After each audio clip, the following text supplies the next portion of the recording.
polisi dengan begitu bernafsu menyerang Jampitsus, tapi kemudian melepas. Kita pertanyakan, dulu memang mau menyelamatkan uang negara, menegakkan hukum, atau hanya balas dendam? Mereka pusing kepala menyusun skenario-skenario kebohongan. Sudah tersangka, diturunkan jadi saksi, ribut, balikin lagi tersangka. Kan udah kacau semua. Itu kan jelas-jelas mau nipu kita semua. Kita dengar tiba-tiba bilang uang itu mau bangun jetty, mau bangun pelabuhan nih pengusaha. Ya masa iya mau bangun pelabuhan titip ke orang? Katanya sempat FBI diturunkan untuk meriksa dolar itu. Jangan-jangan besok dibilang dolar itu palsu. Lalu emasnya, ini emas hanya swasta nih, hanya disepuh, bukan logam mulia murni. Apa yang nggak bisa terjadi? Kan lagi bingung tuh mereka mau diapain tuh barang. Kabarnya kan bahwa ini kata Menteri SDM perintah Presiden. Nah ini yang untuk menekan produksi batubara kita supaya harganya jangan turun. Menurut saya ini kebijakan yang keliru. Saya dengar pihak-pihak yang memasok batubara tadi ke PLN itu mendowngrade kualitasnya untuk dimasukkan ke PLN tadi. Itulah praktik korupsinya terjadi.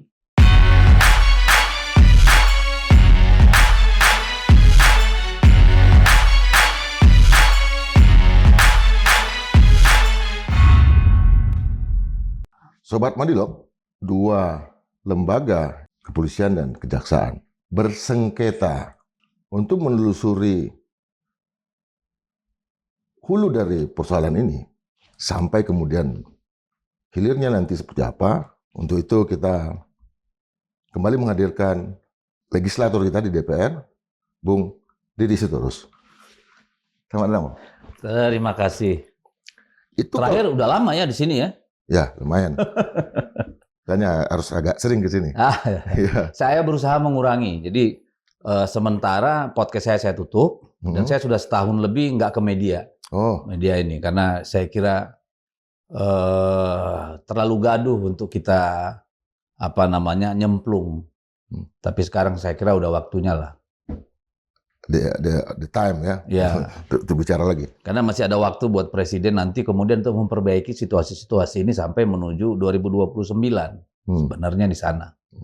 Apa yang bisa dilihat dari soal, terutama masalah pasokan batubara ini? Apa sebetulnya yang menjadi persoalannya? Sehingga di sini, kalau kita lihat dalam kasus Febri ya, dia kan juga ada di Satgas PKH dan segala macam gitu. Apa yang mau dilihat?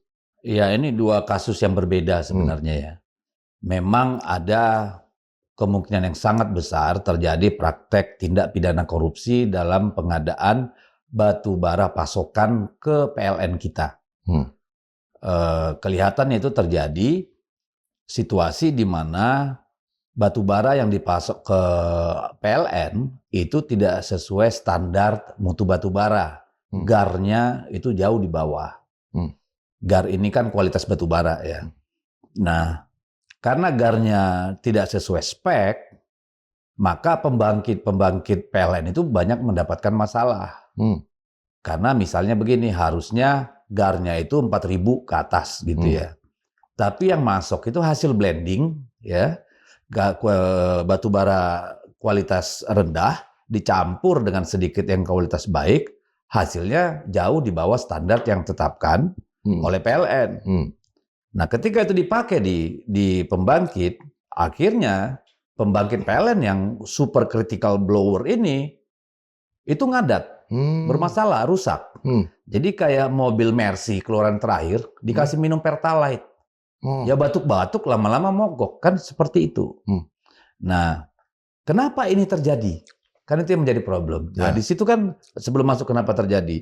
Ini kemudian dicurigai bahwa batu bara yang dipasok itu invoice-nya dengan harga standar yang ditetapkan oleh kualitasnya dengan harga itu yang ditetapkan oleh PLN.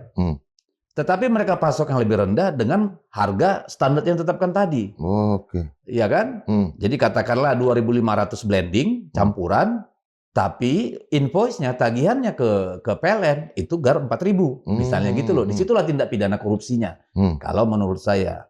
Nah, ini hilir dari persoalan dalam rantai pasok batubara kita. Masih hilir itu ya? Itu hilirnya terjadi tindak korupsi, tapi kan ada hulunya. Kenapa terjadi yang namanya praktek seperti itu, praktek korupsi itu. Dan praktek korupsi ini seharusnya tidak saja tanggung jawab orang yang masuk, tapi ada peran PLN di sana sebagai quality assurance. Karena kalau blending itu dari warna aja udah kelihatan, harusnya orang PLN langsung reject itu barang itu. Ya, tetapi mungkin karena pasokan juga sedikit gitu ya, akhirnya mereka pakai. Atau ini kong kali kong dengan PLN kan gitu. Nah, SDM juga sebenarnya punya kewajiban memeriksa. Ya, batu bara yang dia kirim itu sudah sesuai standar, kan harusnya dilaporkan ke SDM tuh, atau SDM melakukan katakanlah sampling monitoring misalnya gitu. Nah, persoalan ini terjadi menurut pendapat saya dan menurut informasi yang saya terima dari para pelaku industri ini, terjadi karena kebijakan di Kementerian SDM, kebijakan hulunya yang menimbulkan terjadinya praktek-praktek seperti ini. Apa itu? Ada kewajiban dari pemegang IUP dan IUPK yang namanya DMO, Domestic Market Obligation, atau kewajiban memenuhi pasar kita, terutama bagi yang terkait dengan hajat hidup orang banyak, seperti batu bara, gas, dan yang lainnya, itu energi primer itu tidak berlaku pada semua. Dulu, jadi ini kembali ke belakang. Dulu setelah Undang-Undang Cipta Kerja, ya, tahun 2022 kalau nggak salah, kita kan terjadi krisis sempat, ya, termasuk kita krisis CPO, minyak goreng, segala macam. Nah, akhirnya dibentuklah Satgas Batubara. Satgas Batubara ini sebenarnya kan main partinya kan Kementerian SDM. Tetapi Kementerian SDM di sana nggak punya kuasa. Yang punya kuasa itu Menteri Investasi pada waktu itu. Ya, ada di sana dia menentukan. Nah, pada waktu itu dikasihlah penugasan DMO itu tadi namanya, kewajiban memenuhi pasar kita baru bisa ekspor DMO. Nah, itu penugasan. Ya, ditugaskan pemegang IUP atau IUPK tertentu untuk memasok batu bara itu. Lalu kita merevisi, begitu Pak Prabowo dilantik presiden, kita merevisi Undang-Undang Minerba. Kalau nggak salah Undang-Undang nomor 2 atau 5 itu tahun 2025. Ya. Di situ mandatori yang tadi DMO itu. Wajib sifatnya, tanpa pandang bulu, tanpa kecuali. Ya, semua wajib. Ya. Nah, tetapi yang terjadi nggak seperti itu. Ada yang kena besar persentasenya, ada yang kena kecil. Ya toh? Nah, ini kemudian ditambah parah dengan Kementerian SDM tidak mewajibkan semua yang saya tahu. Ya, dalam RKAB-nya pun yang diperbolehkan itu rencana kerja mereka itu hanya ada yang 20%, ada 40%, ada 60%. Kan itu menjadi problem. Apa masalahnya ketika itu terjadi? Ketika dia diwajibkan hanya 40%, diperbolehkan hanya 40 atau 60% dari usulan rencana kerja, maka yang dia bisa ekspor keluar itu menjadi rendah. Hanya boleh sedikit. Dia harus jual kemari. Dengan kondisi seperti ini, perusahaan batubara itu kesulitan, marginnya kecil. Kalau dibandingkan dengan ongkos operasional, kewajiban keuangan, financing dan segala macam, ya, maka mereka itu sebenarnya pas-pasan hidup, bahkan malah mungkin jadi rugi. Nah, inilah kemudian yang mendorong yang saya dengar pihak-pihak yang memasok batubara tadi ke PLN gitu misalnya, itu mendowngrade kualitasnya untuk dimasukkan ke PLN tadi. Itulah praktik korupsinya terjadi. Karena dia harus ngejar supaya bisa jual ke luar negeri dengan harga yang tinggi gitu ya. Yang di sini dia kurangin kualitasnya dengan tadi mencampur. Itulah ujung jadi masalah. Jadi hulunya itu adalah kebijakan DMO sama RKAB hanya di bawah. Nah, kabarnya kan bahwa ini kata Menteri SDM perintah Presiden.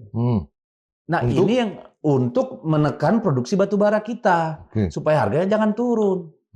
Menurut saya ini kebijakan yang keliru. Ya, dalam artian harusnya Menteri SDM argue dong dengan Presiden. Pak, saat ini sebenarnya kita nggak kekurangan pasokan. Kalau semua pemegang IUP dan IPK ini dikenakan DMO, katakan 10%, 20%, atau 25%.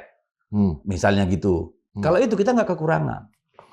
Info yang Bung Deddy dapat, apakah dalam proses yang terjadi di SDM itu ada juga pergerakan dana? Ada, itu tapi nanti. Oke. Jadi dengan seperti itu, ya diharapkan kan batu bara kita ini bisa nanti harganya bersaing. Atau jangan yang besar-besar nih tambah kaya, kan gitu. Itu bisa bagus dari satu sisi. Tetapi kan harusnya berlaku tidak secara semuanya.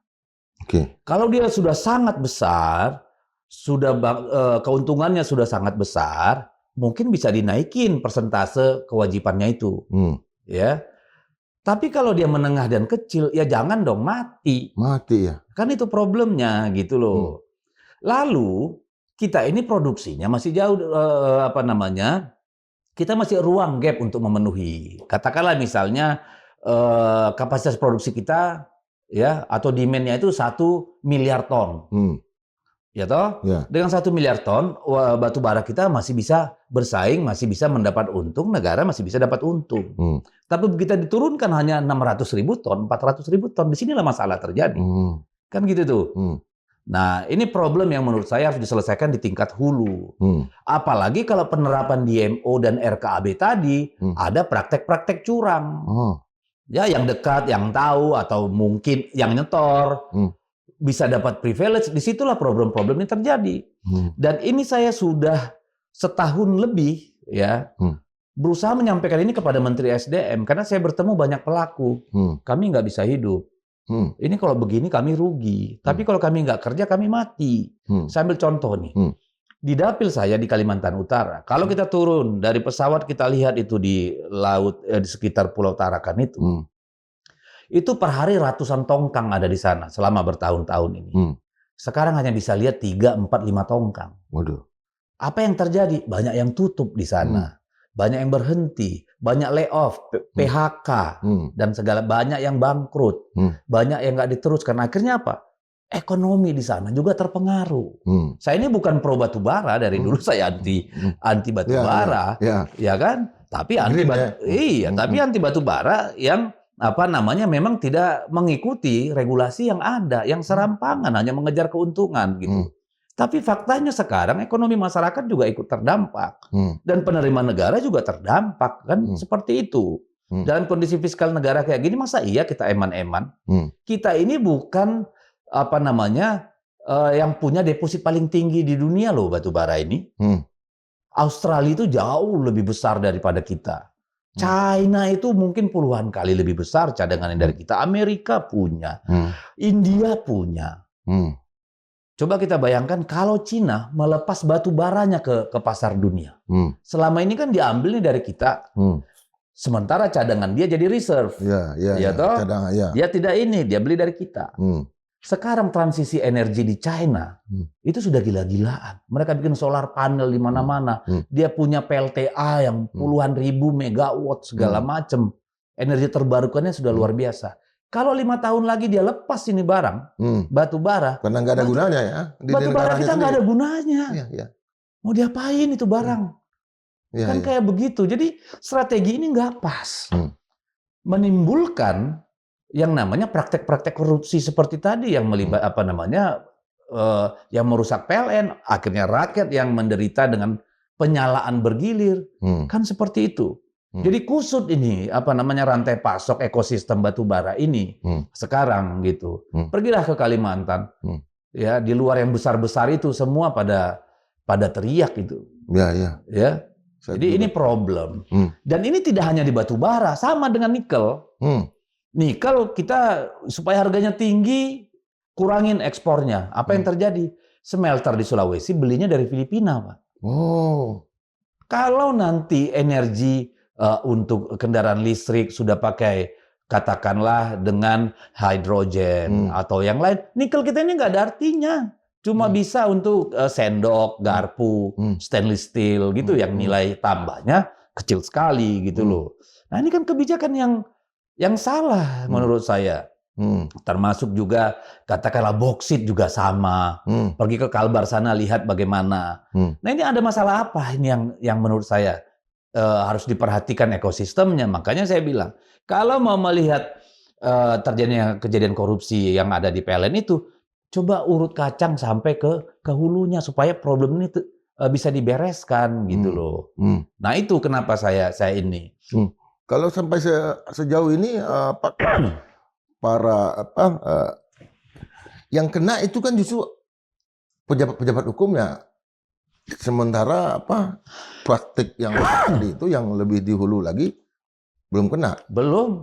Padahal kalau mau mengurut kacang pasti ada di sana, karena pasti ada keterlibatan, apakah dalam bentuk kebijakan atau yang lain, privilege segala macam, pasti ada pada sambungannya itu kalau menurut saya. Gitu loh. Makanya nggak bisa hanya melihat nih kasus pemadaman batubara PLN hanya 2 perusahaan. Yang lain-lain pada kemana? Apa benar hanya 2 ini yang kemudian menimbulkan masalah? Iya.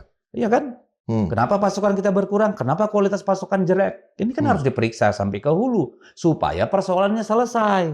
Sementara pemasok PLN itu sendiri kan banyak. Banyak. Ya, masa PLN kita pembangkit kita banyak hanya 2 perusahaan? Yang lain benar gitu? Nggak tahu kita. Ada proses memilah-milah, memilih-milih para pelaku di sana.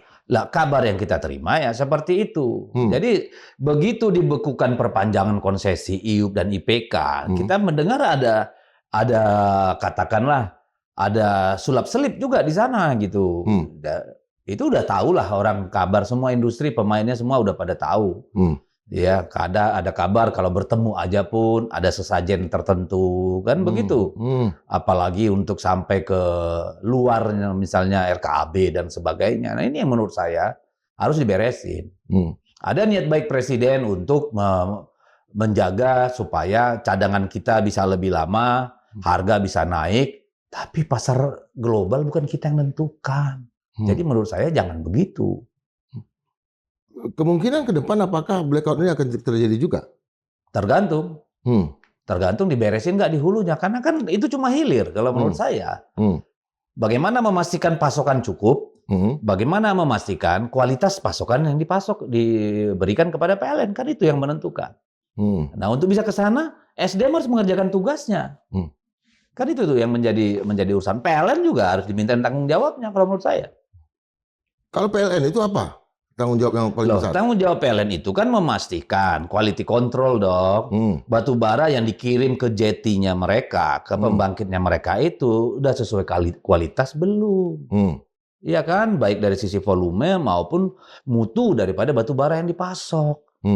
Karena untuk melihat batu bara GAR 5.000, 4.500 dengan blending dengan yang di bawah 4.000, itu pakai mata aja sebenarnya ketahuan. Kenapa bisa lolos masuk ke pembangkit merusak supercritical blower kita?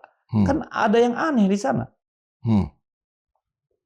Itu proses yang harus dilakukan oleh pihak-pihak yang sekarang terkait dengan hukum ini seperti apa? Ya, maksudnya pihak-pihak yang melakukan. Iya. Yang proses penyidikan kan terkait dengan kasus blackout ini kan dilakukan oleh kepolisian. Itu sama apa yang harus dilakukan oleh para penyidik?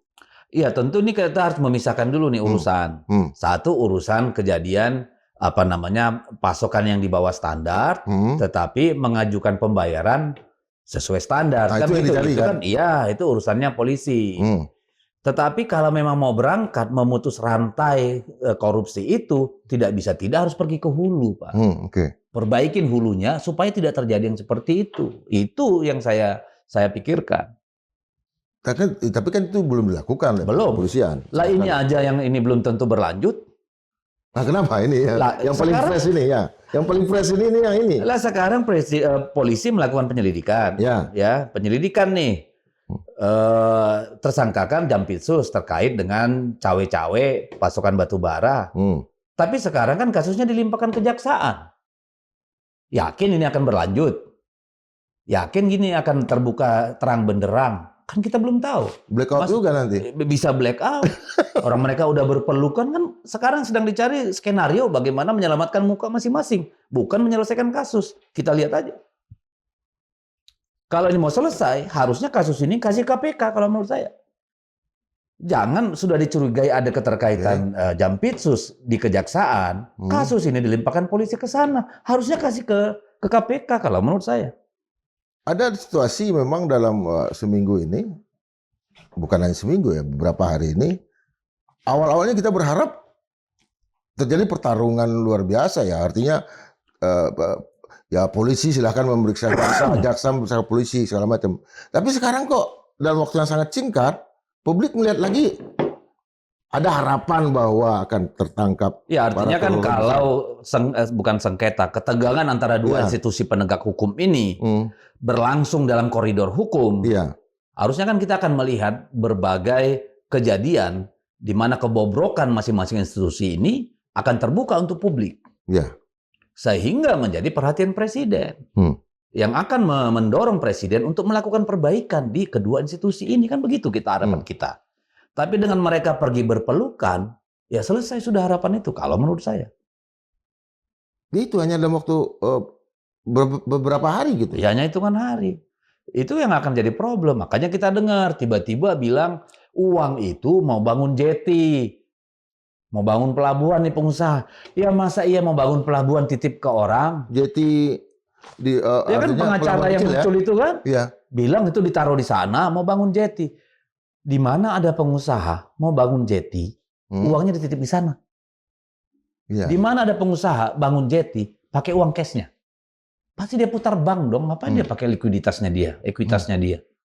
Logika kan? Dengan nominal sebanyak itu Dengan nominal sebanyak itu. Dititip di orang lagi. Itu kan jelas-jelas mau nipu kita semua kalau menurut saya gitu loh. Nah, nanti kita lihat lagi. Katanya sempat FBI diturunkan untuk meriksa dolar itu. Jangan-jangan besok dibilang, dolar itu palsu. Dolar itu hanya hiasan rumah. Kan bisa aja terjadi. Lalu emasnya, ini emas hanya swasta nih, hanya disepuh, bukan logam mulia murni. Apa yang nggak bisa terjadi? Kan lagi bingung tuh mereka mau diapain tuh barang. Sejauh ini kan kasus seperti ini kan sudah banyak juga ya. Dan pada ujungnya kan ditutup. Ya itu yang akan kita lihat. Saya tidak punya harapan bahwa kasus ini akan dibongkar habis-habisan. Kecuali kita melibatkan KPK ke sana.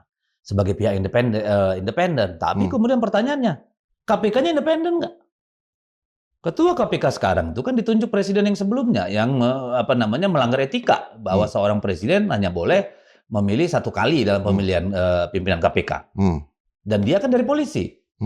Apakah dia tidak punya katakanlah jalur komando nih dengan Kapolri? Kan kita nggak tahu. Polisi aktif ya? Polisi aktif.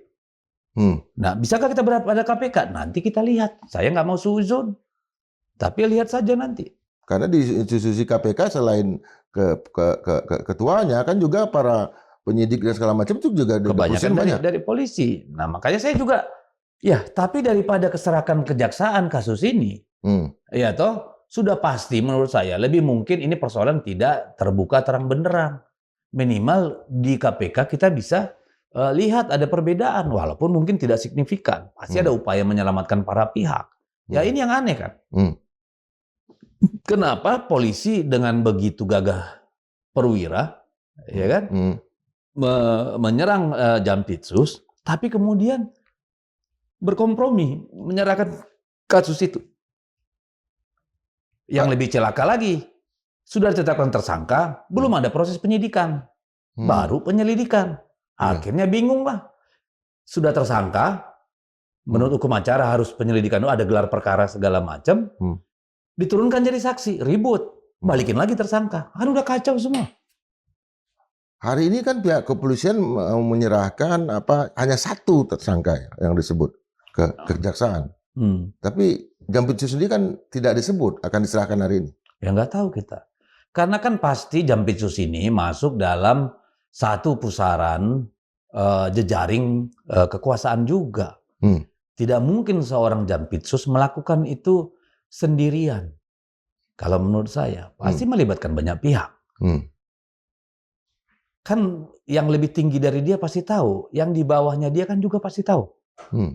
Ada urusan ini, kemudian ada cincai-cincai begini. Semuanya pasti tahu tuh, yang di atasnya sama yang di bawahnya.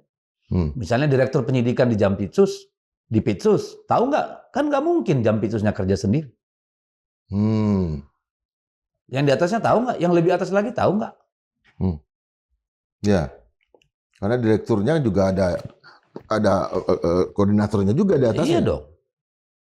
Dan di kejaksaan itu sama dengan di polisi. Itu tegak lurus. Nggak ada itu. Semua yang namanya jaksa patuh pada jaksa agung. Apa benar nih Jampitsus melakukan subordinasi? Nggak tahu kita. Benar nggak dia mansur, main surang? Main curang ya. Iya kan? Kalau saya sih ragu, nggak mungkin. Ini kan ya hari kerja ya. Kalau hari Jumat ini tidak diserahkan oleh kepolisian ke kejaksaan, berarti menunggu hari Senin. Apalagi yang akan terjadi? Ya mereka akan pusing kepala menyusun skenario-skenario kebohongan. Kalau menurut saya. Jadi di situ saya heran kenapa polisi kemarin begitu bernafsu, lalu kemudian melepas. Berarti kan kita pertanyakan, dulu memang mau menyelamatkan uang negara, menegakkan hukum, atau seperti yang muncul di banyak media sosial, di media ini hanya balas dendam karena ada polisi yang diangkut urusan MBG, kan gitu nih. Sampai kemudian dua institusi ini, nah ini rusaknya ini. Jaksa suruh, ayo hajar, periksa semua MBG, semua dapur periksa, ya kan? Polisi keluarin edaran, ya semua jaga diri, jangan salah, jangan mau ikut diperiksa, bla bla bla, kan gitu nih yang saya dengar, ya toh. Terus tiba-tiba semua dicabut. Jaksa bilang hentikan pemeriksaan dapur-dapur. Jadi dalam waktu yang sangat cepat. Ya, jadi sebelum aparat di bawah bekerja. Bayangkan kerusakan hukum yang sudah dilakukan oleh dua institusi ini. Kita sedih sebenarnya. Rasanya nyeri ya.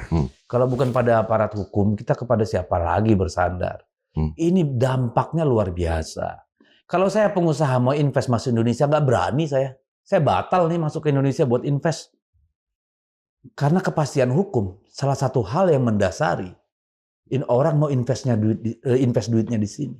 Kalau kacau begini aparat penegak hukumnya, ada yang menaruh uang triliunan di sini? Ada yang mau naruh miliaran dolar di sini? Kan nggak berani orang. Tidak pasti. Ya iyalah. Karena akhirnya kan berdampak terhadap ekonomi negara. Berdampak terhadap persepsi publik.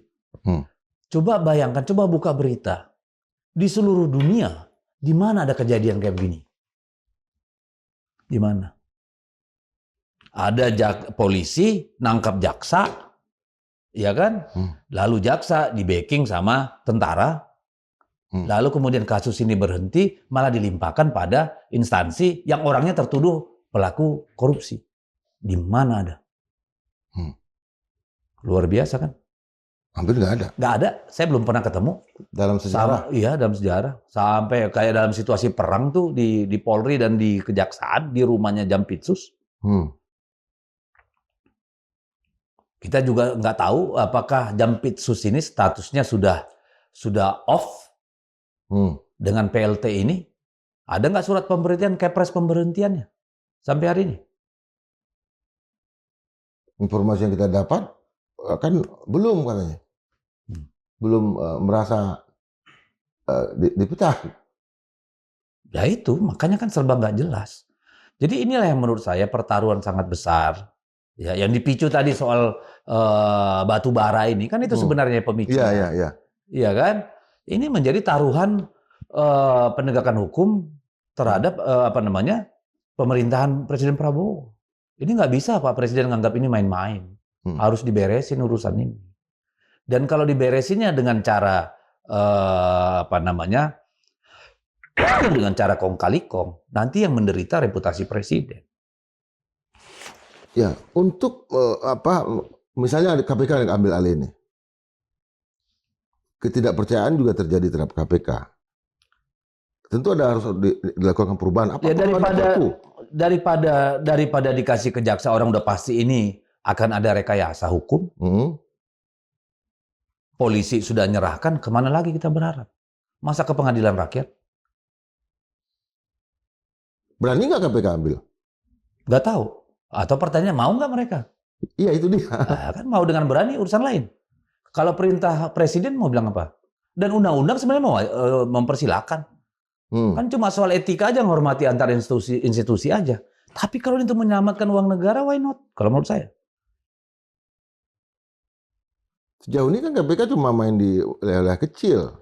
Lah, itu yang saya selalu bilang, KPK ini juga jagonya di hilir, OTT, yang hanya kepala daerah atau yang nilainya ya menurut saya nggak sebanding lah dengan kewenangan dan anggaran yang kita kasih. Kan itu problem. Coba periksa. Kemarin saya bilang juga di LC, yang triliunan itu, yang spektakuler itu, Jiwasraya, Asabri, CPO, segala macam, yang pegang itu kejaksaan. Yang dipegang oleh KPK itu kan kasus-kasus kasus sinetron kalau menurut saya. Kepala daerah, nerima setoran, malakin anak buahnya, yang anggota DPRD, SPPD, izin. Nah, gini-gini sebenarnya nggak usah KPK, polisi aja yang ngerjain. Atau jaksa aja. Kita pengen KPK itu berbicara dari mulai pencegahan ya sampai mengurut kebijakan, lalu memang kasus-kasus yang berdampak sangat besar dan masif, melibatkan keuangan negara yang sangat besar, pelaku-pelaku yang punya reputasi jabatan tinggi. Ya kalau cuma kepala-kepala daerah yang kayak begitu, bukan saya nggak setuju ya yang korup diambil, tapi menurut kita berharap lebih dari KPK, bukan cuma itu. Karena kalau mau ditangkap kepala daerah ini, tangkap aja semua. Mana ada yang cuma makan gaji itu? Kalau cuma makan gaji, mana ada orang mau jadi kepala daerah? Kan gitu nih, udah tahu lah kita. Pasti ada potensi, walaupun tentu banyak juga yang baik nggak mau pegang itu. Ya. Tapi kan harusnya kita berharap KPK itu bisa melakukan hal-hal yang lebih strategik, yang lebih berdampak sangat besar gitu. Sejauh ini arahan Presiden belum begitu terdengar ya?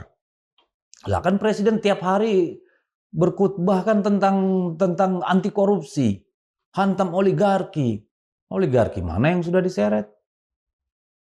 Kita dipamerin uang bergunung-gunung gitu, mana tersangkanya? Proses hukumnya seperti apa? Kan kita hanya dikasih ujung dari pameran itulah, hanya dipamerkan, kan kita nggak tahu apa yang terjadi. CPO oke, mana? Apa yang terjadi pada masa lalu itu? Kenapa uangnya aja yang muncul, orangnya nggak ketahuan? Proses hukumnya di mana? Iya. Soal CPO misalnya, yang kita lihat kan hakim sama pengacara kompak masuk penjara dalam pengurusan kasus. Tapi kasusnya mana? Kan bingung kita. Kita berharap Presiden ya satu kata dengan perbuatan dan benar-benar diawasi oleh Presiden. Kan gitu tuh. Jangan sampai nanti uang yang dipamerin itu kembali ke Peruri atau kembali ke Bank Himbara, kan sakit kepala kita. Kita sangat mendukung gairah Presiden memberantas korupsi itu. Dan di depan mata kita sekarang banyak kasus yang potensi korupsi luar biasa. Apa contohnya tuh? Kopdes, Merah Putih, MBG, itu kan semua luar biasa. Anggarannya itu lebih dari 500 triliun, Pak. Uang negara. Uang negara ada di situ. Kopdes ngambil hak rakyat di desa-desa dengan pemotongan anggaran dana desa. MBG itu motong hak guru-guru dan murid dengan anggaran pendidikan. Warga biasa ambil dana kesehatan. Transfer daerah. Dana desa. Ya, nggak apa-apa itu kalau benar-benar digunakan untuk program secara baik. Diawasi secara baik, diimplementasikan secara baik. Tapi kan kita udah lihat sendiri apa yang terjadi. Apakah ada skenario bahwa dengan terjadinya semacam situasi fatigue ini ya, bahwa semula kita harapkan proses pemeriksaan terjadi, sekarang seolah-olah cuma kerjasama, itu tujuannya untuk itu tadi. Pada akhirnya kasus yang besar-besar ini tidak ada aparat hukum yang melakukan pekerjaannya, melumpuhkan institusi penegakan hukum. Ya pasti. Ini kan dengan kondisi seperti ini, memangnya orang di kepolisian merasa masih berwibawa? Emangnya orang di kejaksaan tidak tertekan secara psikologis? Akhirnya dua lembaga hukum ini kan terpengaruh secara psikologis, secara institusi. Apapun hasilnya, kedua mereka ini harus menyelamatkan reputasinya. Mau nggak mau memang saling melindungi. Bayangkan paniknya kepolisian ketika jaksa kirim edaran, periksa semua dapur MBG. Kan luar biasa. Jadi saya melihat ini akan berdampak pada dua institusi ini. Saya melihat rakyat sudah pada titik suka-suka kalian lah mau ngolah negara ini mau kayak apa. Terserah deh. Saya melihat sudah fatigue juga masyarakat ngelihat nih dagelan-dagelan gak genah kayak begini. Ya ujungnya gimana? Kan untuk dulu kan ketika KPK misalnya kasus cicak buaya ya, kita semua bekerja agar KPK kembali menemukan marwah, dan itu butuh waktu yang agak lama. Ini dua institusi ini, kejaksaan dan kepolisian, tentu butuh waktu yang lama juga untuk mengembalikan reputasinya. Enggak juga kalau menurut saya. Tinggal bikin kasus baru. Rakyat lupa nih. Nanti tiba-tiba ada kasus korupsi A, B, ada kasus artis A, B, pesohor A, B. Lupa nih semua. Yang tidak ada kaitannya dengan Nggak ada korupsi. kaitan dengan kasus ini. Iya.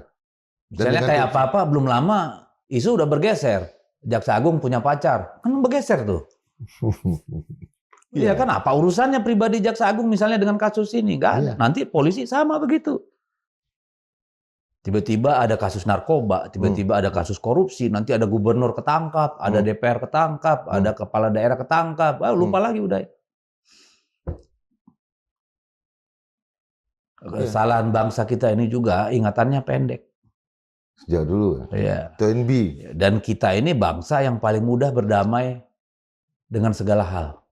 Dengan kemiskinan, dengan kebobrokan, dengan kesesatan. Sekarang kan semua hal-hal yang tidak benar, yang melanggar nilai-nilai dan segala macam, sangat mudah dinormalisasi. Ada harapan di publik yang begitu besar ya, termasuk sebelum 2000 waktu Pilpres dan segala macam, itu adalah terkait dengan RUU perampasan aset. Nah, sikap DPR sendiri bagaimana sebetulnya? Kalau DPR saya nggak bisa merepresentasikan DPR. Kalau kita mendukung undang-undang perampasan aset itu, tapi dengan ada syarat. Kalau jaksa sama polisi masih kayak begini apa kita kasih? Kalau saya pribadi nih, ya partai belum, tapi jelas kita mau bahas itu. Tapi dengan dua kondisi dengan kondisi penegak hukum kita kayak begini, hakim kita kayak begitu, pengacara kayak begitu, yakin kita mau kasih? Gimana dong? Sebenarnya undang-undang TPPU, undang-undang pidana kita sudah cukup mewakili kalau dilakukan secara benar. TPPU ya? Iya dong, itu kan perampasan aset juga itu TPPU. Tapi isu perampasan aset ini kan digoreng oleh satu kelompok yang dulu berkuasa. Ada di kekuasaan, seolah-olah ini mantra ajaib. Enggak, ini bikin kekacauan lebih besar. Kalau institusi aparat penegak hukumnya tidak benar-benar bersih, tidak benar-benar kredibel. Bahaya besar lagi. Jangan dikira ini hanya akan menyasar kalau di tangan yang tidak benar. Jangan dikira hanya akan menyasar para pejabat publik. Pengusaha biasa juga bisa kena. Bisa. Yang memang betul-betul. Iya, jadi nanti salah bikin hitung pajak aja bisa dianggap dirampas aset, bukan didenda. Bisa aja main begitu. Untuk menekan mereka, bayar. Why not? Jadi itu pisau yang sangat tajam. Pedang yang sangat tajam, undang-undang perampasan aset itu. Tapi hanya ketika aparat penegak hukum kita memang sudah primus inter pares, benar-benar sudah hati dan jiwa mereka itu untuk perbaikan negara. Kalau dia masih pengen kaya secara tidak masuk akal, ya ini hanya akan melahirkan keributan atau kekacauan-kekacauan baru. Nanti bisa saling sandera lagi nih, jaksa sama polisi. Atau hakim, atau yang mana. Ya toh? Nah ini kita tunggu bagaimana nanti DPR menyiasati ini. Ya, apakah benar-benar, nah ini kan masyarakat ini udah terbius, bahkan dipaksa terus percaya bahwa undang-undang perampasan aset ini akan mengakhiri seluruh praktek-praktek korupsi di negara ini. Dia akan memperbaiki, memajukan selangkah dengan syarat itu tadi. Jaksa polisinya benar-benar bisa diandalkan, benar-benar bisa diawasi. Tidak semau gua, tidak memungkinkan transaksi di ruang-ruang gelap, tidak dimungkinkan untuk menekan orang untuk kemudian merampas hartanya. Artinya tadi lagi dengan regulasi yang ada sekarang pun yang itu sebetulnya Sudah proses sangat memenuhi, bisa dilakukan. iya. Kan masyarakat mikir dengan undang-undang perampasan aset, semua misalnya nih ada koruptor terlibat dengan nilai 100 miliar misalkan, ya kan? Lalu hartanya 1 triliun semua diambil juga sama negara. Mana bisa kayak begitu bisa. kan? Iya. Yang ada di otak publik kita kan kayak begitu, langsung miskin, langsung jadi gelandangan. Ya nggak gitu juga kali. Ya. Prinsip-prinsip etika hukum nggak bisa seperti itu. Sesuai apa dengan iya yang korupsi 1 orang lalu seluruh keluarganya juga harus jadi gelandangan? Itu bukan keadilan, itu kekejian. Kalau mau ya ditembak aja orang yang korupsi. Misalnya, tapi ya nggak juga anak istrinya yang nggak ada ikutan, misalnya harus menderita kayak begitu kan? Ini kan saya memahami itu karena publik dendam lihat pelaku-pelaku korupsi ini. Saat masyarakat ditekan pajak, dikejar-kejar, saat masyarakat harus berjuang mati-matian untuk bisa menutupi harga sembako yang terus-terus naik, saat masyarakat bingung cari kerja, kemarahan publik terhadap partai korupsi, kita bisa terima, gitu. Tetapi kan ini hanya bisa kita atasi by sistem, by hukum, nggak bisa by kemarahan. Ya, undang-undang pidana kita, ya undang-undang tipikor kita memang harus dilaksanakan secara murni dulu oleh aparat hukum yang terpercaya.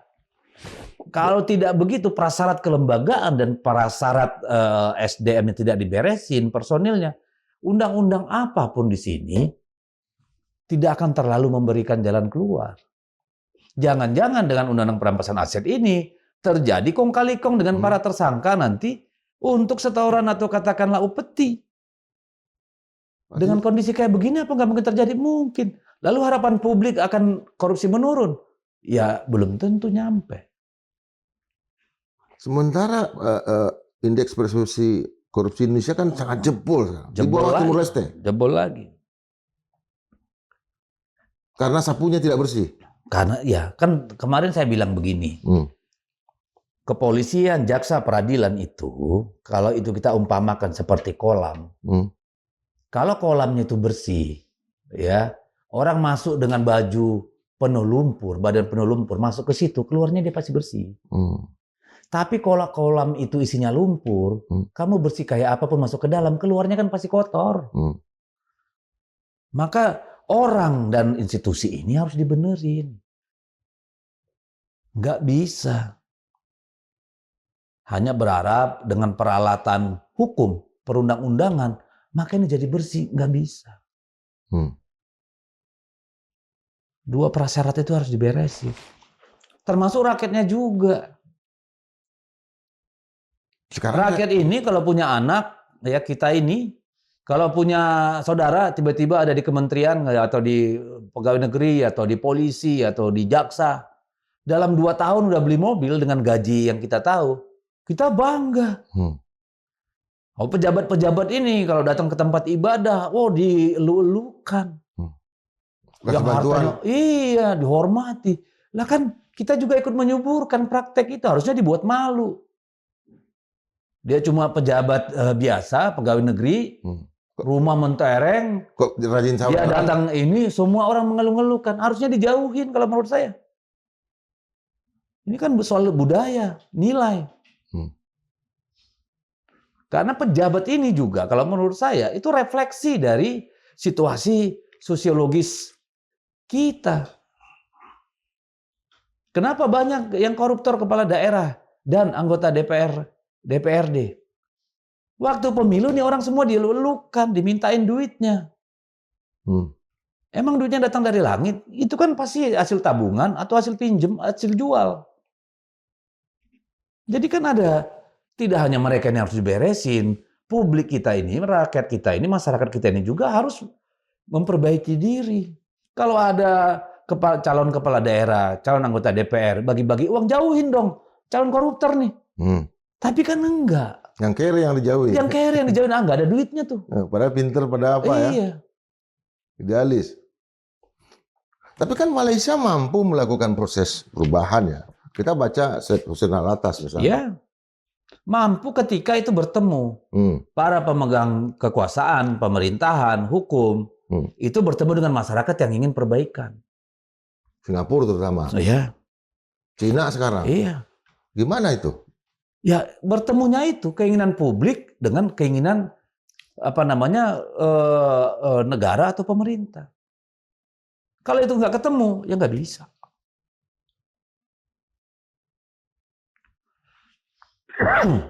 Bung Deddy tadi menyebut kita kasih kesempatan kepada Presiden Prabowo. Ya, karena kan ini Oktober ini 2 tahun. Presiden punya 2 tahun untuk memperbaiki keadaan. Mengembalikan ini ke relnya. Melakukan penyegaran di kepolisian, di kejaksaan. Kan gitu tuh, di KPK. Di mana lagi lembaga-lembaga ini? Masih ada 2 tahun. Sehingga dia punya harapan di 2029. Kalau begini-begini aja barang ini. Untuk Oktober kan tinggal 2 bulan. Betul. 2 bulan kan terlalu lama untuk perbaikin. Besok pun Presiden bisa lakukan. Oh begitu? Ya iya dong. Tinggal bikin perpu atau apa. Kepres. Nah, sekarang pertanyaannya Presiden gimana? Mencopot orang? Lah, apa yang nggak bisa dilakukan Presiden itu hak eksekutif. Eksekutif order itu. Oke. Sebagai Chief of Executive ya? Apa yang nggak bisa? Apa yang ada di bayangannya? Saya nggak tahu. Di bayangannya apa?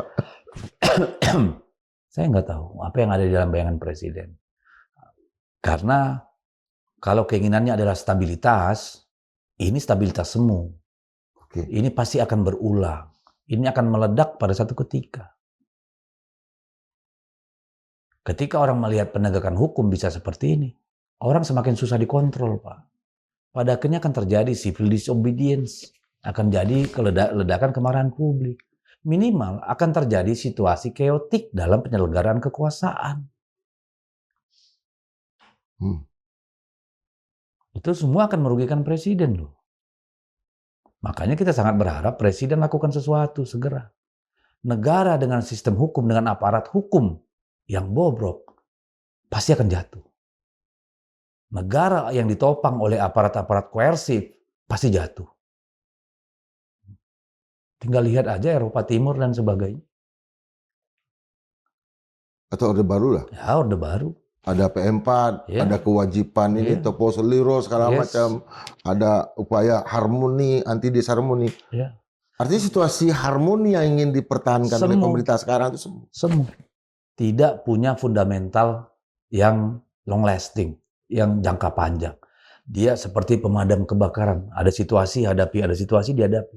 Kalau situasi ini kemudian apalagi mendekati pemilu, dengan sekarang ada mantan yang pengen kemana-mana, itu kan akan meningkatkan tensi politik. Jadi Presiden ini udah dihimpit oleh persoalan geopolitik, perang di Ukraina, perang di Iran, ekonomi yang jelek dan buruk, ya. Lalu ditekan lagi dengan persoalan-persoalan aparat hukum kita, ditekan lagi dengan kinerja kementerian dan semua proyek-proyek strategis, kemudian ditambah lagi tekanan dari aktor-aktor politik yang nggak sabaran, kesusu ini. Apa nggak pusing? Saya membayangkan betapa kasihan nih seorang presiden dengan semua ini. Atau percayaan saya kemudian, nggak Pak Presiden kita dengan situasi ini? Karena kalau lihat beliau pidato kan seolah-olah semua kita ini sedang di Taman Firdaus kan. Sehingga beliau berkeyakinan kalau nggak suka dengan situasi yang bagus ini, lu cari negara lain. Ada informasi, kan kita melihat nih, tiap 1 Juni itu lihat situasinya juga harmonis ya antara Ibu Mega dengan Pak Presiden ini. Apa yang ada nggak yang dibicarakan oleh Ibu Mega? Itu rahasia beliau berdua. Ya.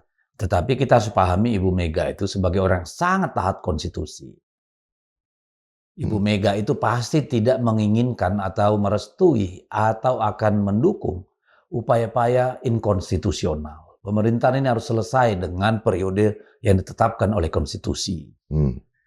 Di sisi lain, kita juga ingin pemerintahan ini berjalan di jalur konstitusi juga, undang-undang juga. Regulasi yang ada, nggak bisa dikelola secara ugal-ugalan juga gitu loh. Kita harus menciptakan kondisi di mana rakyat merasa senang, rakyat merasa nyaman, dan negara menjalankan fungsi-fungsinya sesuai regulasi yang ada. Kelihatan juga Ibu Mega tertekan juga dengan kondisi pemerintahan yang seperti ini ya? Iya, karena kan tidak tahu ini mau dari mana dimulai. Mau dari mana harus dijadikan prioritas. Diam salah, bicara apalagi lebih salah. Iya, kita diam saja dituduh bikin demo-demo, menggerakkan kerusuhan dan segala macam. Itu benar. Itu baru diam kita. Kalau kita beneran gerak gimana dong? Iya. Mega bintang segala macam. Saya nggak bisa bayangkan. Iya. Ya, karena aktor-aktornya masih di lapangan. Betul.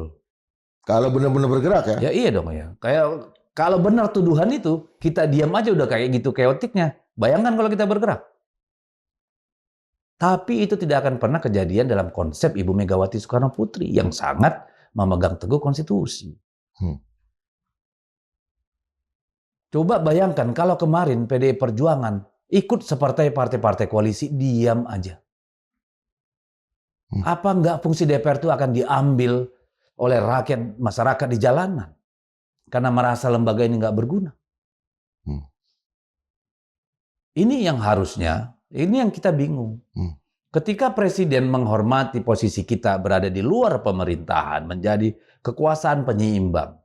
Ya, karena lembaga DPR sebagai lembaga check and balances, menurut kita kehilangan gregetnya. Malah partai-partai yang ada di dalam, apa sih penyeimbang? Lu jelas dong, masuk kiri atau kanan. Aduh, capek kita. Iya, ada komentar dari salah satunya Demokrat ya? Semua, termasuk Demokrat. Oh, semua? Iya, ujungnya Demokrat, PKS juga ikut. Dimulai PKB, lalu Golkar, lalu PAN, nah semua lah. Apa sebetulnya yang diinginkan? Katanya sih perintah. Kalau saya sih nitip pesan sama mereka. Daripada lu resah karena PDI Perjuangan ada di luar, lalu punya kemandirian untuk melakukan fungsi-fungsi check and balances, ya lu keluar aja dari pemerintahan. Ngapain nyinyirin kita? Atau ketakutannya PDI Perjuangan akan bergabung dalam 2 tahun ini? Pemerintahan Prabowo maksudnya? Saya kira itu panggang jauh dari api lah itu. Atau itu hanya wishful thinking mereka aja? Ya menurut saya begitu. Mereka takut PDI Perjuangan akan masuk. Kita, Ibu Mega punya komitmen pemerintahan itu berjalan sesuai dengan periode konstitusi. Ibu Mega memutuskan, Kongres Partai memutuskan, Rakernas Partai memutuskan, nggak mungkin diubah sampai waktunya. Kemudian proses organisasi itu terjadi. Artinya kalau kita ada bilang kita di luar pemerintahan, mendukung yang baik, mengkritisi yang benar, yang salah, itu akan kita terus lakukan sampai periode itu selesai. Ya. Kan nggak ada yang perlu ditakuti dengan PDI Perjuangan ada di luar pemerintahan. Kita cuma 16%. Mau apa? Secara hitung-hitungan matematika. Jadi kekhawatiran yang tidak beralasan untuk melihat PDI Perjuangan akan masuk ke dalam. Iya. Kan kalau saya lihat dari kegaduhan itu kemarin, mereka hanya pengen kambing hitam sama dengan Agustus 2025. Mereka hanya butuh kambing hitam doang, pengalihan isu. Dan ini menurut saya cara mengelola kekuasaan yang salah. Karena harusnya kalau mau memperbaiki situasi, dengarlah tuntutan orang yang di jalanan itu. Bukan cari kambing hitam. Gitu loh, itu cara-cara lama. Cara-cara murahan. Kalau kemudian yang dituntut oleh para mahasiswa, rakyat yang turun ke jalan itu direspon dengan baik, masyarakat merasa, oh direspon suara saya, malah bagus buat mereka kan. Tapi kalau malah melipir cari kambing hitam, lalu persoalan dibiarkan begitu aja, kan aneh. Kalau terkait dengan masalah-masalah hukum ini, kenapa parlemen terkesan lebih menjaga, ya mengharmoniskan misalnya polisi dengan jaksa? Saya nggak di Komisi 3, jadi saya Ya. nggak tahu mau komentar apa. Tapi saya lihat kan memang begitu. Jadi di Komisi 3 itu memang bahasnya kasus-kasus yang kemudian viral. Dan itu disukai oleh publik. Padahal bagi saya itu sama kayak ada rumah, atapnya bocor, lalu yang punya rumah sibuk cari ember untuk nampung air hujan itu. Atapnya nggak dibenerin. Maksud saya sebenarnya kan regulasi harus diperbaiki, institusi harus diperbaiki supaya kasus-kasus ini nggak terjadi. Tapi ini kan eranya medsos. Masyarakat butuh hal-hal yang bersifat heroik, yang viral gitu. Itu lebih disukai masyarakat. Dan saya lihat Komisi 3 memang fokusnya ke sana. Menyelesaikan kasus-kasus. Karena publik memang suka itu. Tapi kan citra parlemen yang seperti ini kan juga kita bisa tabrakkan dengan legislator kita di luar negeri. Kan banyak sekali kita baca pendapat mereka hari ini juga di platform X misalnya. Mau di negara manapun, mau di Argentina, di Venezuela, di Amerika, mereka langsung tabrakan dengan institusi. Sekarang anggota parlemen kita kok tidak. Ya cuma segelintir orang yang bicara agak merdeka ya, termasuk Bung Deddy Sitorus. Ya kalau kita semua diam saja, ya kita udah pasti masuk jurang. Kan gitu nih. Kita bicara sebagai manusia merdeka karena kita berharap institusi penegak hukum kita, jaksa, polisi, pengadilan benar-benar melakukan fungsinya supaya negara ini bisa maju, bisa menjadi lebih baik. Tapi kalau mereka malah bagian dari persoalan, malah yang menimbulkan persoalan, apa harapan kita, Pak? Sekarang birokrat, legislator, segala macam, kan dalam kondisi dilingkupi ketakutan. Dikit-dikit nanti Dirkrimsus, telepon, WA, SMS, jaksa, dikit-dikit cubit. Apa yang akan terjadi? Kemana kita mau berangkat? Jalan kemana kita ini? Ya. Ada kasus Nadiem, kasus Tom Lembong, kasus Hasto. Kemana arahnya kita ini? Negara kayak apa yang kita mau wariskan sama anak-anak cucu kita? Dan sejumlah kasus di depan ya. Iya. Kita kan sangat berharap nih sama polisi sama jaksa benar-benar jadi korps yang membanggakan negara. Kalau mereka bekerja benar, kita perjuangkan mereka dapat insentif yang benar. Anak-anaknya semua bisa dapat sekolah yang benar. Semuanya diurus oleh negara. Tapi kalau seorang aparat kepolisian, jaksa, mimpi punya ratusan miliar di rekeningnya, ya salah masuk. Jadi pengusaha lah. Kita butuh orang-orang kayak Pak Hugeng, kayak Baharudin Lopa di kedua institusi itu. Bahkan Marcellus Simanjuntak ya. Ya. Itu yang kita butuh. Kita mau mereka sejahtera. Tapi kan apakah itu cukup? Hakim dinaikin semua, tetap aja serakah. Aparat bea cukai, pajak, tetap aja serakah. Ini problem bukan hanya problem institusi, udah problem kebudayaan di kita. Mengerikan ini.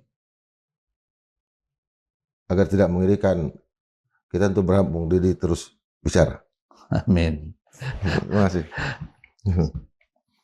Sobat Madilog, ya memang kalau kita baca dasar-dasar ilmu politiknya Profesor Dr. Miriam Budiharjo ya, Indonesia ini tidak mengenal pemisahan kekuasaan antara legislatif, eksekutif, dan yudikatif. Tapi pembagian kekuasaan. Nah ini yang campur baur sekarang. Artinya di level-level kekuasaan penegakan hukum pun mereka bukan membagi kewenangan tapi membagi hasil tanggapan dan jarahan. Tentu kita berharap ke depan itu terus dibersihkan dan para legislator kita minimal menjadi parle ya, bicara seperti Bung Deddy Sitorus. Sampai jumpa.